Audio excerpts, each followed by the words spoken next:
નમસ્તે વિદ્યાર્થી મિત્રો, આજે વાત કરીશું ધોરણ 8 અને વિષય સામાજિક વિજ્ઞાનનો જે નવો કોર્સ આવેલો છે તેમાં ચેપ્ટર નંબર 1 ભારતમાં યુરોપિયનો અને અંગ્રેજી શાસનની સ્થાપનાનો સંપૂર્ણ વિદ્યાર્થી મિત્રો આપણે સ્વાધ્યાયનું સોલ્યુશન મેળવીશું।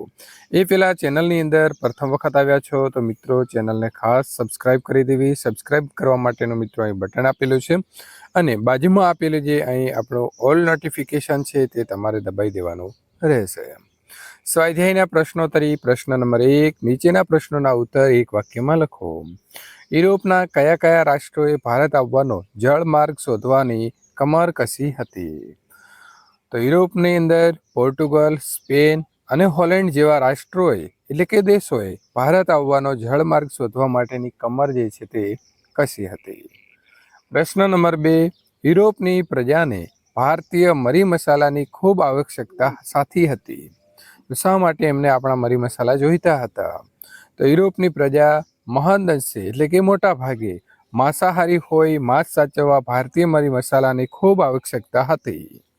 પ્રશ્ન નંબર 3, કયા યુદ્ધના પરિણામ સ્વરૂપ બંગાળની અંદર દ્વિમુખી શાસન પદ્ધતિ અમલમાં આવી? તો બક્સરના યુદ્ધના પરિણામ સ્વરૂપ બંગાળની અંદર દ્વિમુખી શાસન પદ્ધતિ અમલમાં આવી। પ્રશ્ન નંબર 4, કયા ધારા અન્વયે સર્વોચ્ચ અદાલતની સ્થાપના થઈ? તો ઈસવીસન 1773ના નિયામક ધારા અન્વયે ભારતની અંદર સર્વોચ્ચ અદાલતની સ્થાપના થઈ। પ્રશ્ન નંબર 2, ટૂંક નોંધ લખો।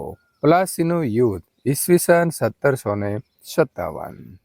તો જવાબ આવશે માર્ચ 1757માં ફ્રેન્ચ વસાહત પર અંગ્રેજોએ આક્રમણ કરી નવાબના સાર્વભૌમત્વને પડકાર્યું। 23 જૂન 1757ના રોજ ક્લાઈવના નેતૃત્વ હેઠળ અંગ્રેજ સેના અને નવાબની સેના વચ્ચે મુર્શિદાબાદ પાસે આવેલા પ્લાસી નામના સ્થળે યુદ્ધ થયું। નવાબના સેનાપતિઓએ અંગ્રેજોનો મુકાબલો કર્યો, પરંતુ મીર જાફરના વિશ્વાસઘાતના કારણે નવાબની સેના હારી ગઈ। મીર જાફરને નવાબ બનાવવામાં આવ્યો અને સિરાજ ઉદ દૌલાને પકડી તેની હત્યા કરવામાં આવી। પ્લાસીના યુદ્ધ પછી સમગ્ર બંગાળ અંગ્રેજોના અધિકારમાં આવી ગયું અને અહીંથી તેઓ વેપારીમાંથી સંસ્થાનના માલિક બની ગયા।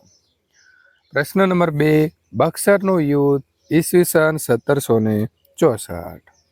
બંગાળના નવાબ મીર કાસિમે ફરી વખત અવધના નવાબ અને મુઘલ સમ્રાટ સાથે મળી અંગ્રેજોને ભારતની બહાર હાંકી કાઢવા માટેની યોજના બનાવી। આ ત્રણેયની સેના 50,000 જેટલા સૈનિકોની બનેલી હતી, જ્યારે કંપનીની સેના 7,072 હતી।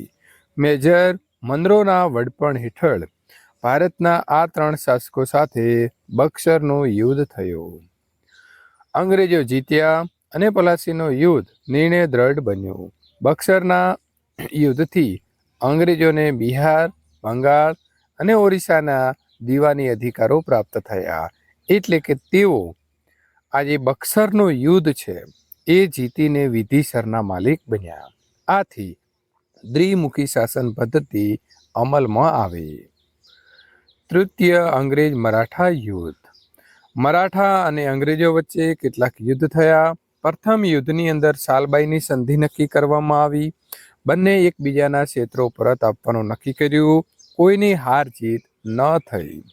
દ્વિતીય અંગ્રેજ મરાઠા યુદ્ધ ઈસવીસન 1803થી 1805માં થયું।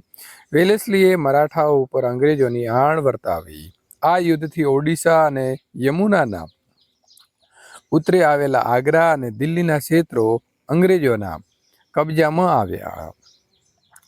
તૃતીય અંગ્રેજ મરાઠા યુદ્ધમાં મરાઠાની તાકાત કચડી નાખવામાં આવી। પેશવાને પુણેમાંથી હટાવી કાનપુર પાસે બિઠ્ઠુરની અંદર પેન્શન આપીને મોકલી દીધો।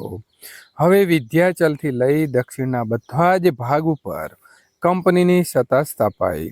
સંપૂર્ણ ભારત ઉપર બ્રિટિશ સત્તાની સ્થાપના થઈ। મૈસૂર વિગ્રહ।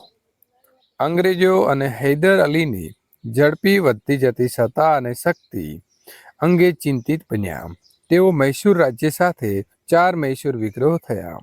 આ યુદ્ધ પૈકી 2 યુદ્ધો હૈદર અલી સાથે અને 2 બીજા યુદ્ધો હૈદર અલીના શક્તિશાળી પુત્ર ટીપુ સુલતાન સાથે થયા।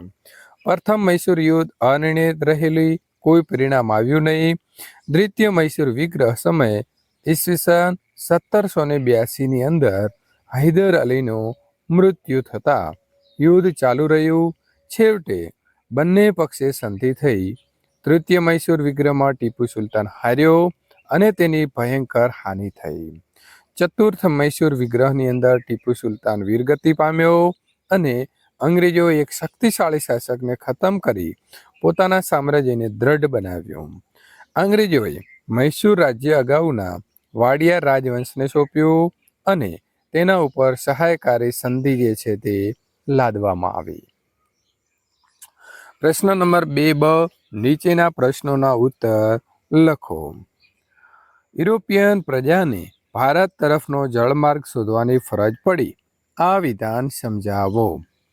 તો ઈસવીસન 1453માં તુર્કોએ કોન્સ્ટેન્ટિનોપલ જીતી લીધું.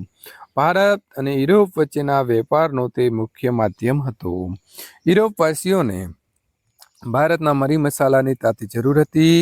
તે વસ્તુ મળતી બંધ થઈ ગઈ. ભારતમાંથી મરી મસાલા, સુતરાઉ કાપડ, રેશમી કાપડ, તેજાના, અફીણ, સુરોખાર, ગળી, ઇમારતી લાકડું ખૂબ જ મોટા પ્રમાણમાં યુરોપની અંદર નિકાસ થતી. યુરોપની પ્રજા મહાનસ્ય માંસાહારી હોય. માંસ સાચવવા મરી મસાલાની ખૂબ જ આવશ્યકતા હતી. પરિણામે યુરોપિયન પ્રજાને જમીન માર્ગે થતો વેપાર બંધ થવાથી નવો જળમાર્ગ શોધવાની ફરજ પડી. પ્રશ્ન નંબર 2, બ્રિટિશ પોલીસ તંત્ર વિશે મુદ્દાસર નોંધ લખો.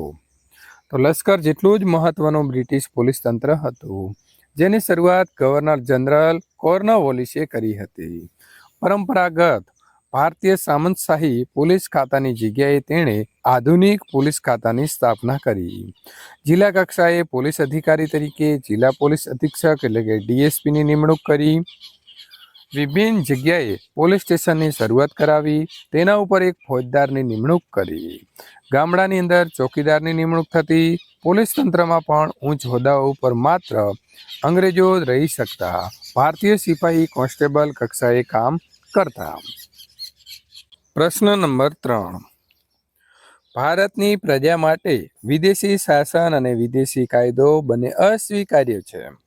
મહાત્મા ગાંધીના આ વિધાનને સમજાવો. તો આપણે બ્રિટિશ વહીવટતંત્રને આધુનિક વહીવટતંત્ર કહી શકીએ, પરંતુ તેનો ઉદ્દેશ ભારતના બ્રિટિશ સામ્રાજ્યને મજબૂત બનાવવાનો હતો. એટલે કે ભારતીયો આ વહીવટી તંત્રનો પૂરતો લાભ લઈ શક્યા નહીં. અંગ્રેજોએ નિરંકુશ રીતે ભારતીય વિરુદ્ધ આ કાયદાઓ દ્વારા વ્યવહાર કર્યો હતો. એટલે કે બ્રિટિશ શાસનથી ભારતમાં એક અવિશ્વાસનું વાતાવરણ ઊભું થયું હતું. માટે ભારતની પ્રજા માટે વિદેશી શાસન અને વિદેશી કાયદો બંને અસ્વીકાર્ય છે, કારણ કે તેનાથી ભારતીય જનતાની સુખાકારીના બદલે બ્રિટિશ સ્વાર્થની પૂર્તિ થાય છે. પ્રશ્ન નંબર 4, દ્વિતીય અંગ્રેજ મરાઠા યુદ્ધના પરિણામો જણાવો. તો દ્વિતીય અંગ્રેજ મરાઠા યુદ્ધ ઈસવીસન 1803 થી ઈસવીસન 1805માં થયું. વેલેસ્લીએ મરાઠા ઉપર અંગ્રેજોની આણ વર્તાવી. આ યુદ્ધથી ઓડિશા અને યમુનાના ઉત્તરે આવેલા આગ્રા અને દિલ્હીના ક્ષેત્રો અંગ્રેજોના કબજામાં આવ્યા. પ્રશ્ન નંબર 3, નીચે આપેલા વિકલ્પમાંથી સાચો વિકલ્પ શોધી ઉત્તર લખો. ભારતમાં પોર્ટુગીઝોની રાજધાની કઈ હતી? તો સાચો જવાબ શું આવશે? સી, ગોવા. પ્રશ્ન નંબર 2, ગોલકાંડાના શાસક પાસેથી ફરમાન મેળવી મછલીપટ્ટનમમાં પોતાનું સ્થાન જમાવનાર યુરોપિયન પ્રજા કઈ હતી? વિદ્યાર્થી મિત્રો, સાચો જવાબ આવે છે બી, ડચ. નંબર 3, ભારતમાં ન્યાયતંત્રની શરૂઆત કરનાર અંગ્રેજ અધિકારી કોણ હતો? તો વિદ્યાર્થી મિત્રો, સાચો જવાબ આપણો અહીં આવશે ડી, વોરન હેસ્ટિંગ.